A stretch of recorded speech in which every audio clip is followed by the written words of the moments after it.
Good morning students. आज हम लोग चैप्टर 3 के विद्युत रसायन के न्यूमेरिकल्स को सॉल्व करेंगे। प्रत्येक फॉर्मूले पर अपन एक एक न्यूमेरिकल को सॉल्व करेंगे। पिछली क्लास में हमने इस चैप्टर के विभिन्न प्रकार के द्वितीयक सेलों के बारे में पढ़ा था, ईंधन सेल के बारे में पढ़ा था, लोहे पर जंग लगना पड़ा था। जंग लगने की क्रिया में आपने पढ़ा था कि लोहे पर जब भी जंग लगती है तो लोहे की सतह पर एक विद्युत रासायनिक सेल का निर्माण होता है। जंग से बचाव के उपाय हमने लास्ट में पढ़े थे कि आप उस पर कलर कर सकते हैं, पेंट कर सकते हैं, वायु व नमी से दूर रख सकते हैं लोहे को, परंतु कुछ चीज़ें ऐसी होती हैं जिन्हें हम वायु व नमी से दूर नहीं रख सकते। ट्रैक्टर है आपके पास, ट्रॉली है लोहे की, आप उसको घर के अंदर थोड़ी रख सकते हैं, उन चीज़ों को बाहर रखना ही होता है। ऐसी स्थिति में हम क्या कर सकते हैं कि हम लोहे की वस्तुओं पर ऐसी धातु का लेप कर दें जिनकी सक्रियता लोहे से अधिक होती है, तो जब भी ऑक्सीकरण होगा, जंग लगेगी, उस धातु को लगेगी, लोहे की सतह डायरेक्ट संपर्क में नहीं आएगी। एक सुरक्षा और भी होती है जिसको अपन कैथोडिक सुरक्षा बोलते हैं। आप लोहे के साथ एक ऐसी धातु जोड़ दीजिए जो अधिक सक्रिय है, उसका एनोड बना दीजिए, लोहे को कैथोड बना दीजिए। क्योंकि आपने पढ़ा है जब भी लोहे पर जंग लगती है तो लोहे की सतह जो है वो एनोड का कार्य करती है। लोहे की जो सतह है वो एनोड का कार्य करती है और जंग लगने में एनोड पर ऑक्सीकरण होता है, मतलब लोहे का ऑक्सीकरण होता है। हम किसी कारण से यदि लोहे का कैथोड बना दें, किसी अधिक सक्रिय धातु का एनोड बना दें, तो ऑक्सीकरण लोहे का नहीं होगा। इसका मतलब क्या हुआ कि हमने लोहे की सुरक्षा कैसे की? लोहे को कैथोड बनाकर। इसको कैथोडिक सुरक्षा कहते हैं। क्या कहते हैं इसको? कैथोडिक सुरक्षा। तो ये जंग से बचाव के उपाय थे। न्यूमेरिकल्स की कड़ी में हमारा पहला जो न्यूमेरिकल्स है वो है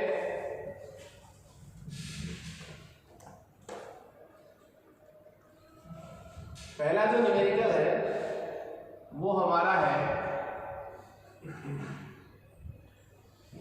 आपको KCl विलयन दिया गया है। KCl विलयन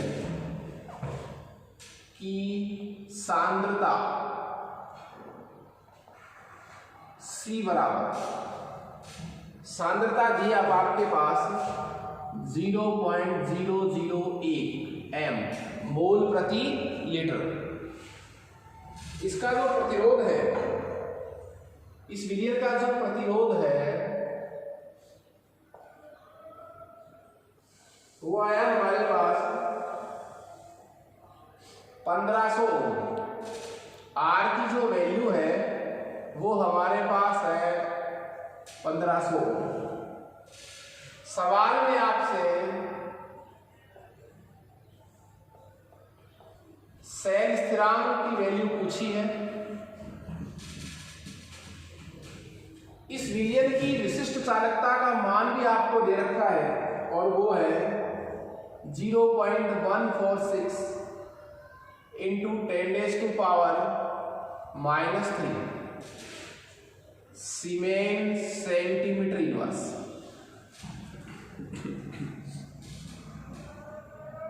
देखिए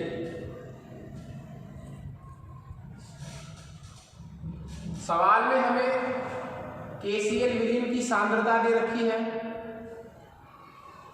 उस विलयन का प्रतिरोध दे रखा है, सेल स्थिरांक आपसे पूछा है, मतलब X पूछा है आपसे, विलयन की विशिष्ट चालकता कप्पा का मान आपको दे रखा है। सेल स्थिरांक के फॉर्मूले, दो फॉर्मूले हम पढ़े थे। सेल स्थिरांक के दो फॉर्मूले हैं हमारे पास। जो फर्स्ट फॉर्मूला है वो था X बराबर L/A। सेल स्थिरांक जो होता है वो इलेक्ट्रोड की लंबाई और इलेक्ट्रोड के अनुप्रस्थ काट क्षेत्रफल का अनुपात होता है। चूंकि हमें X पूछा है लेकिन L और A के मान सवाल में नहीं दिए गए हैं, इसलिए ये वाला फॉर्मूला तो नहीं लगेगा। तो फॉर्मूला कौन सा लगेगा? फॉर्मूला पढ़ा था आपने, कप्पा बराबर C डॉट एक्स। कप्पा बराबर सी डॉट एक्स। यहां जो सी है वो चालकता है, सांद्रता नहीं है, ध्यान रखना होगा। तो हमें किसकी वैल्यू निकालनी है, x की। तो फॉर्मूला क्या आ जाएगा, x बराबर कप्पा बटा सी, x बराबर कप्पा बटा सी। तो x बराबर कप्पा बटा सी है साहब। कप्पा की वैल्यू सवाल में दे रखी है, बिल्कुल रख देंगे आप। सी चालकता है, चालकता की वैल्यू तो नहीं दे रखी, लेकिन हमारे पास प्रतिरोध है साहब। तो मैं C की जगह क्या लिख सकता हूं, चूंकि आपको मालूम है C क्या होता है 1/R। चालकता जो है वो प्रतिरोध का व्युत्क्रम होती है, इसलिए मैं इस C की जगह क्या लिख सकता हूं 1/R लिख सकता हूं। तो फॉर्मूला क्या आ जाएगा, x बराबर कप्पा, C की जगह क्या रखूं 1/R, तो 1/R। तो फॉर्मूला क्या बन जाएगा, x बराबर कप्पा गुणा R। ये फॉर्मूला आपके लिए अप्लाई हो जाएगा इस न्यूमेरिकल में। कप्पा की वैल्यू सवाल में दे रखी है, R आपके सामने दे रखा है, दोनों को मल्टीप्लाई कर दीजिए, आपके पास वैल्यू किसकी आ जाएगी, सेक स्थिरांक की। क्लियर है। उसके बाद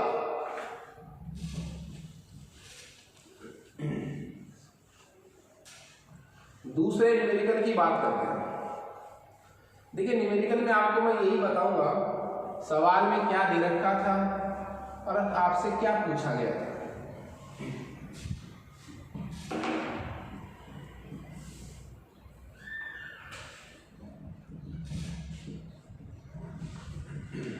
एक इंपॉर्टेंट सवाल है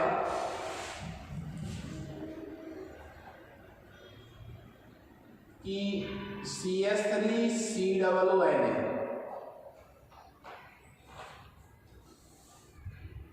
HCl और NaCl की अनंत तनुता पर मोलर चालकता दे रखी है। कौन से विलयनों के लिए, सोडियम एसिटेट, HCl, NaCl।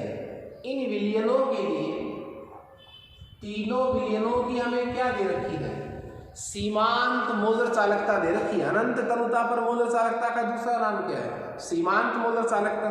तो सीमांत मोलर चालकता का मान हमें दे रखा है इसके लिए, और वो है इसके लिए लैम्डा m इनफाइनाइट बराबर वैल्यू दे रखी है 9.1 सीमेन सेमी स्क्वायर मोल इनवर्स। ठीक है साहब। HCl की सीमांत मोलर चालकता का मान दिया हुआ है 425.4 सीमेन सेमी स्क्वायर मोल इनवर्स। NaCl की सीमांत मोलर चालकता का मान दे रखा है लैम्डा m इनफाइनाइट 126.4 सीमेन सेमी स्क्वायर मोल इनवर्स। कहीं कोई दिक्कत नहीं है। ये वैल्यू आपको दे रखी है, तो आपको दे क्या रखा है, सोडियम एसिटेट, HCl, NaCl की सीमांत मोलर चालकताओं के मान दे रखे हैं, और आपसे पूछा है सीमांत मोलर चालकता। लेकिन किसकी सीमांत मोलर चालकता पूछी है आपसे, CH3COOH की सीमांत मोलर चालकता आपसे पूछी है। सवाल समझ रहे होंगे आप। ये सवाल कोलराउस नियम पर आधारित है। ये सवाल किस पर आधारित है, कोलराउस नियम पर, जिसमें क्या होता है, प्रबल विद्युत अपवट्यों की सीमांत मोलर चालकता से अपन दुर्बल विद्युत अपवट्य की सीमांत मोलर चालकता ज्ञात करते हैं। हमने एक विधि पढ़ी थी आयनिक चालकता द्वारा, उस पर न्यूमेरिकल मैं आपको सॉल्व करवा भी चुका हूँ पहले, जब विधि पढ़ी थी हमने। तो इसमें अपन क्या करेंगे पता है आपको, इस तरह से इनको जोड़ना घटाना है कि लास्ट में सिर्फ क्या बचे, ये बचे साहब CH3COOH बचे। क्यों? तो देखिए आप क्या करेंगे, आपको पता है कि lambda m infinite CH3COON CH3COON plus lambda m infinite HCl। तो इन दो विद्युत अपवर्त्यों की सीमांत मोलर चालकता को जोड़ दीजिए, घटाइए सीमांत मोलर चालकता। किसकी सीमांत मोलर चालकता घटानी है? NaCl। कहीं कोई दिक्कत नहीं है, ठीक है।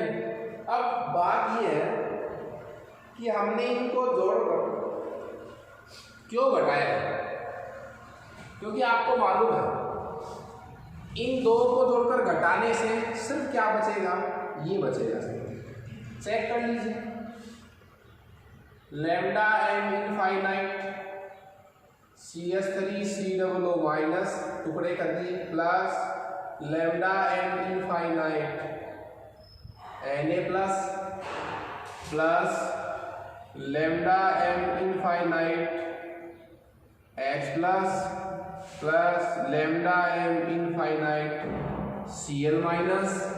कहीं कोई दिक्कत नहीं है, घटाना है minus lambda m infinite Na plus. अब देखिए साहब बाहर साइन किसका है? माइनस का, तो अंदर जो प्लस का साइन आएगा वो किसका बन जाएगा? साइन चेंज हो जाएगा, माइनस का हो जाएगा, minus lambda m infinite Cl minus. देखिए आप इनको कट जब भी करेंगे तो देखिए ये प्लस का Na है, Na प्लस का है तो ये माइनस का कैंसिल हो गया, ये प्लस का Cl की वैल्यू है तो ये माइनस की Cl की वैल्यू होगी। बच क्या गया आप देखिए, बच गया lambda m infinite CH3COO minus plus lambda m infinite H plus. क्यों? तो ये दोनों हमने, ये बच गए क्या, और इन दोनों को जोड़ने से क्या बढ़ेगा बताओ आप, लैम्डा m इनफाइनाइट CH3COOH, और हमें इसी की वैल्यू याद करनी है। इसका मतलब क्या है, हमने क्रॉस चेक किया साहब। क्रॉस चेक कैसे किया है कि जब आप इन दोनों की वैल्यू को जोड़ के इस वैल्यू को घटाएंगे तो वैल्यू किसकी आएगी आपके पास? CH3COOH की वैल्यू आएगी। तो ये तो हमने सिर्फ क्या किया था, क्रॉस चेक किया था इसलिए, ठीक है। करना क्या है, सोडियम एसीटेट और HCl की वैल्यू जोड़ो, इन दो वैल्यू को तो क्या करो आप जोड़ो, और उसमें से घटाने की कौन सी वैल्यू है, इस वैल्यू को क्या कर दो माइनस, तो आपके पास आंसर आ जाएगा। मैं भी लिख देता हूं आपके सामने,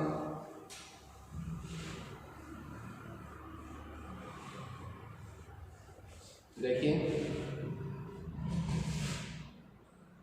ये वैल्यू है 9.0, मैं इसे वैल्यू लिख रहा हूँ एक बार, 7 यूनिट नहीं लगा रहा हूँ, प्लस 425.4 माइनस 126.4। तो आपको दोनों को जोड़ना है और उसके बाद इसको घटाना है, तो लगभग आंसर आएगा 390.5 सीमेन सेमी स्क्वायर मोल इनवर्स, ठीक है। तो ये कोलराउस नियम के अनुप्रयोग पर एक न्यूमेरिकल था।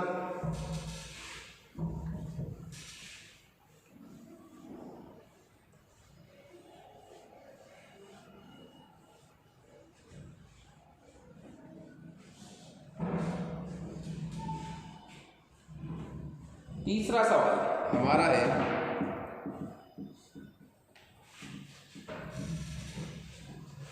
अलग पैटर्न का सवाल है।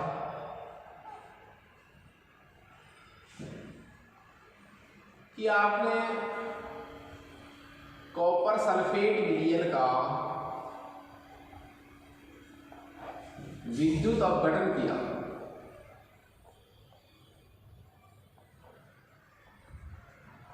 कॉपर सल्फेट विलयन का क्या किया आपने? विद्युत अपघटन। ठीक है, और कैसे किया? आपने धारा कितनी प्रवाहित की? धारा जो थी वो थी 1.5 एम्पियर। समय कितना था? कितनी देर तक आपने ये धारा प्रवाहित की? समय की वैल्यू जो थी वो थी 10 मिनट तक। ठीक है, सवाल में ये पूछा गया है कि कैथोड पर निक्षेपित कॉपर का द्रव्यमान कितना। ओके, सवाल को समझिए आप वापस से। कॉपर सल्फेट विलयन को 1.5 एम्पीयर की धारा से 10 मिनट तक विद्युत अपघटित किया गया।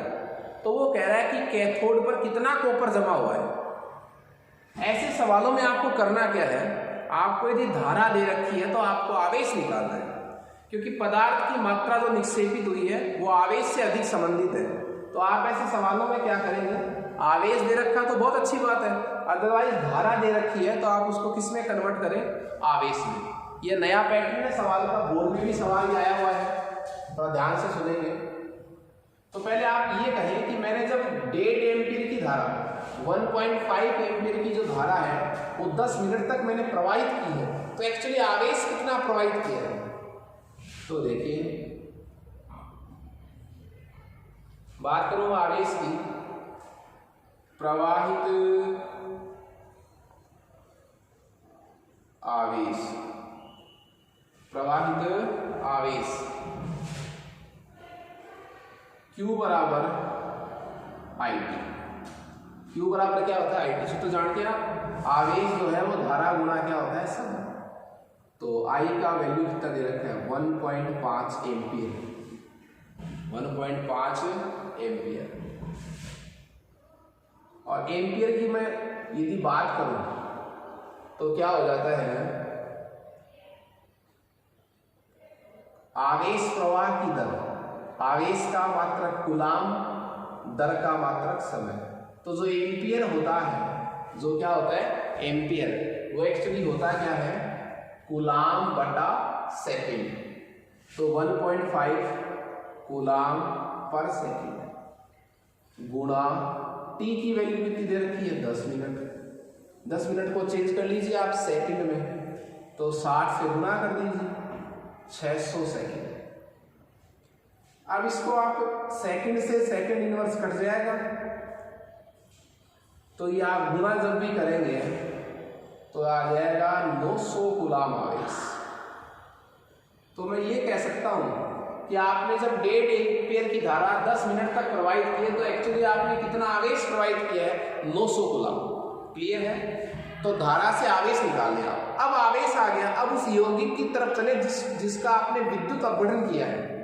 यौगिक कौन सा था जिसका आपने विद्युत अपघटन किया है? Copper sulphate.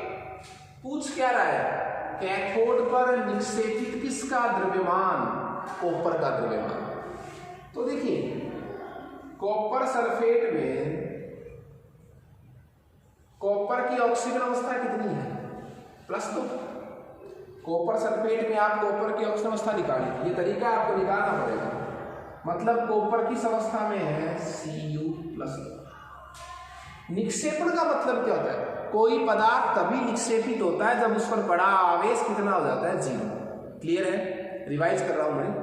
निक्षेपण का मतलब क्या है? उस आयन पर आवेश कितना हो जाना? 0। मैं जैसे कहूं एल्यूमिनियम निक्षेपित हुआ तो Al+3 जब किस में चेंज हो जाएगा? एल्यूमिनियम 0 में। तो देखिए, ये कॉपर है साहब, कॉपर +2 का निक्षेपण करना है आपको, मतलब कॉपर को कैसी अवस्था में लाना है? 0 में। तो कितने इलेक्ट्रॉन चाहिए आपको? देखिए, आपको चाहिए 2 इलेक्ट्रॉन, 2 मोल इलेक्ट्रॉन चाहिए। 2 मोल इलेक्ट्रॉन को मिल जाएंगे तो ये किस में चेंज हो जाएगा, 2 इलेक्ट्रॉन की कमी है, 2 मोल इलेक्ट्रॉन की कमी है, वो आपने दे दी तो 0 चेंज हो गया। तो देखिए 2 इलेक्ट्रॉन का मतलब क्या हुआ, 2 मोल इलेक्ट्रॉन, मैं इसको क्या कह सकता हूं, 2 मोल इलेक्ट्रॉन कह सकता हूं मैं इसको। और 2 मोल इलेक्ट्रॉन पर कितना आवेश होता है पता है आपको, 1 मोल इलेक्ट्रॉन पर 1 फैराडे होता है, तो 2 मोल इलेक्ट्रॉन पर कितना फैराडे आवेश हो गया, 2 फैराडे आवेश। तो मेरे कहने का मतलब क्या हुआ, जब आप 2 फैराडे आवेश देते हैं, 2 मोल इलेक्ट्रॉन आप देते हैं, तो आपके पास कॉपर जमा हो जाता है, और इसका जो वेट है कॉपर का वो होता कितना है पता है क्या आपको, 63। कॉपर का जो परमाणु द्रव्यमान है वो कितना मानते हैं अपन, 63 ग्राम। तो यहां से मैं सवाल बना सकता हूं कि यदि मुझे 63 ग्राम क्या चाहिए कॉपर, तो कितना आवेश चाहिए, 2 मोल इलेक्ट्रॉन के बराबर आवेश चाहिए, मतलब कितना फैराडे आवेश चाहिए, 2 फैराडे। 1 फैराडे में आवेश कितना होता है, 96,500 कूलम। तो यहां से आप प्रश्न बना सकते हैं। साहब प्रश्न क्या बन जाएगा कि 2 फैराडे आवेश, 2 फैराडे का मतलब मैं ये भी कह सकता हूं 2 मोल इलेक्ट्रॉन पर आवेश, और 2 गुणा 96,500 कूलम, ये भी कह सकता हूं 2 फैराडे। 2 गुणा 96,500 कूलम आवेश से प्राप्त कॉपर, कितना कॉपर प्राप्त होता है, 63 ग्राम। ये बात कहां से लाया हूं, ये बात लाया हूं उस पदार्थ से जिसको विद्युत अपघटित किया है, उसमें पड़ी हुई धातु की ऑक्सीजन अवस्था को आप 0 तक लाइए। 0 तक लाने में जितने इलेक्ट्रॉन काम में आ रहे हैं वो मोल इलेक्ट्रॉन है, फैराडे से उसको चेंज कर लीजिए। तो ये कह रहा है कि आप जब 2 मोल इलेक्ट्रॉन देते हो, 2 फैराडे आवेश जब देते हो, तो कॉपर कितना आता है, 63 ग्राम। 1 कूलम आवेश से कितना कॉपर प्राप्त होगा, 63 ग्राम बटा 2 गुणा 96,500 कूलम। लेकिन आपने तो कितना आवेश प्रोवाइड किया, 900 कूलम दिया, 1.5 एम्पीयर की धारा आपने 10 मिनट तक प्रोवाइड की है। तो 900 कूलम आवेश जब होगा तो कितना कॉपर प्राप्त होगा, 63 ग्राम बटा 2 गुणा 96,500 कूलम गुणा 900 कूलम। कूलम से कूलम कट जाएगा, ठीक है, ये 2 बिंदु इससे कट जाएंगे, और 63 ग्राम को आप 9 से गुणा कर दीजिए, 2 गुणा 965 का भाग लगा दीजिए, तो जो भी आंसर आएगा वो किस में आएगा, अब आपके पास है ग्राम में आएगा। ठीक है, तो ये अलग तरीके का सवाल था।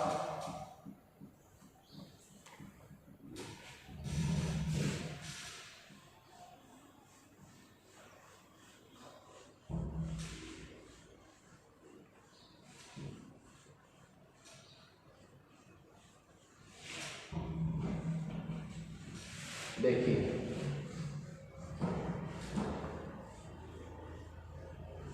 मान लीजिए एक और तरीका अपन इस न्यूमेरिकल पर करना चाहें, तो जो बोर्ड में सवाल आया हुआ है वो देखिए आप।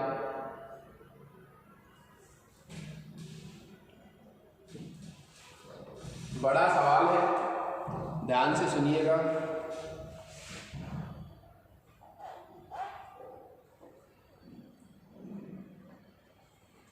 एक चालकता सेल है, पहला चालकता सेल, उसमें विलयन जो भरा गया है वो उस विलयन की जो सांद्रता है C, वो आपके पास है 0.1 मोल प्रति लीटर, और उस विलयन का जो प्रतिरोध दे रखा है R, वो दे रखा है 100 100। अब वो ऐसे कह रहा है कि उसी सेल में उसी पात्र में आपने ये वाला विलयन तो निकाल लिया, कौन सा, जिसकी सांद्रता थी 0.1 मोल प्रति लीटर, ये विलयन तो आपने निकाल लिया और दूसरा विलयन डाल लिया आपने।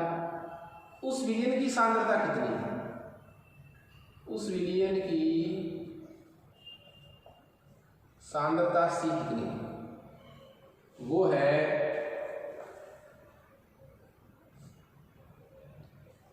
0.02 मोल प्रति लीटर। ठीक है, ये KCl विलयन की सांद्रता है, ये भी KCl विलयन की सांद्रता है, विलयन दोनों में सेम ही है साहब, पर सांद्रताएं अलग अलग है। इस विलयन का जब प्रतिरोध ज्ञात किया गया तो प्रतिरोध आया 520 ओम। वो कह रहा है मुझे इस विलयन की मोलर चालकता चाहिए लैम्डा mc। यदि इस विलयन की कप्पा भी उसने दे रखी है, कप्पा बराबर दे रखा है 1.29 सीमेन मीटर इनवर्स। देखिए समझिए आप लोग,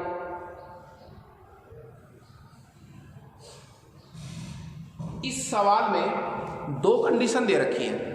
दो कंडीशन क्या है कि एक पात्र था, उस पात्र में एक सॉल्यूशन भरा हुआ था, किसका, पोटेशियम क्लोराइड का। पोटेशियम क्लोराइड का सॉल्यूशन भरा हुआ था, सांद्रता कितनी है उसकी 0.1 मोल प्रति लीटर।